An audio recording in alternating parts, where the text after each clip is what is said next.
Od 14.1.2022 je v knjižnici Antona Tomaža Linharta v Radovljici odprta nova galerija v čitalnici, kjer naj bi se zbirali portreti pomembnih kulturnikov.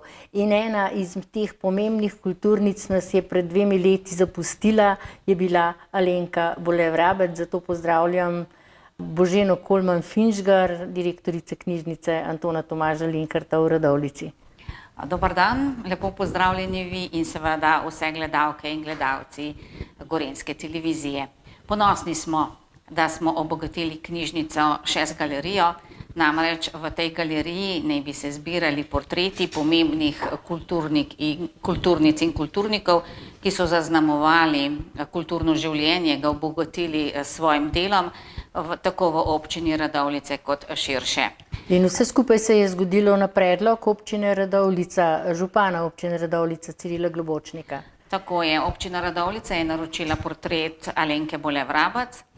Tudi predlog občine Radovljice je, da bi ta portret visel v knjižnici, k česar smo mi zelo, zelo veseli, ponosni, kajti Alenka Bole-Vrabec je bila naša ne samo članica, ki je veliko brala, knjižnica je bila pravzaprav njen drugi dom, kjer je veliko ustvarjala, tudi vodila številne literarne večere s svojim Linhartovim odrom, na vse mogoče načine, tako da smo ponosni in veseli, da je prvi portret v tej novi galeriji pravzaprav njen.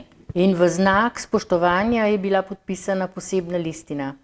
Tako je, 14.1., to je na rojstni dan Alenke Bole-Vrabec, je bila ta galerija pravzaprav uradno odprta in županom sva podpisala to ustanovitveno listino, tako da predstavlja nek temelj, na katerem bomo gradili in seveda tudi umeščali pomembne kulturnice in kulturnike.